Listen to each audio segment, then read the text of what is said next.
چې کم سړی دا غواړي چې زما د رزق فراخ وي او زما د نیټه اوږده شولې، ژوند مې د اوږد وی او رزق مې پراخ وی، دا خو د هر سړي ارمان دی چې رزق مې تنگ نه وی، دا پراخ وی او ژوند مې اوږد وی، بس الله ډیر عمر راکړلی. نو که کم سړی دا دوه خبرې غواړي چې رزق مې پراخ وی او نیټه مې اوږده شولې، نو نیټه د چا اوږدیږي نه، خو الله پکې برکت ورواچي، دې ته اوږدېدل وایي. لکه عمر به دې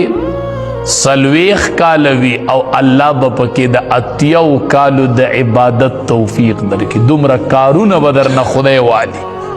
دې ته د عمر اوږدېده وایي. نو چې کم سړی دا غواړي چې زما د رزق فراخه شولې او زما د ژوند نیټه مې د اوږده شولې، ژوند کې مې د برکت وې، نو د دواړو جهانو سردار فرمایي فلیصل رحمه، دې د رشتہ دار سره خپل رشته برقرار کړي، دې د رشتہ داري وپالي، دې د رشتہ داري وپالي، الله به رزق هم پراخه کړي او الله به په ژوند کې برکت هم ورواچي. چې کم سړی رشته پالي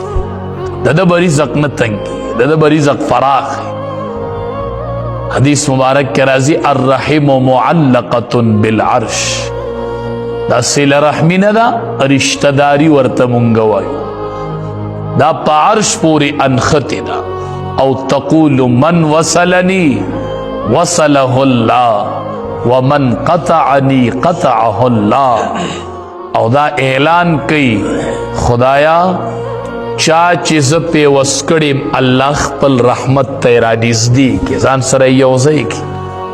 ومن قطعني قطعه الله، خدایا چا چې زه پرې کړم الله د خپل رحمت نه لر کې لر، عرش پورې انختی او آواز کوي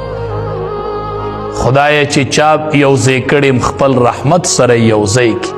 الله چې چا کټ کړم الله د خپل رحمت نه لرې کړي. دا ډیره متعدي ګناه ده، رشته کټ کول او رشته داري خرابول دا یو عظیمه ګناه ده، دا ډیر لویه ګناه ده، د دې لوی اثر په کلي او په محله او په معاشره باندې کېږي.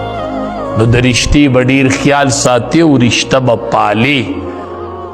د رشتہ دار به ډیر خیال ساتي چې کوم ستا رشتہ دار دی تا سره یې رشته تړلې ده، به ډیر خیال ساتي، رشته به نه پرې کوي. رشته پرې کول چې دی دا عظیمه ګناه ده.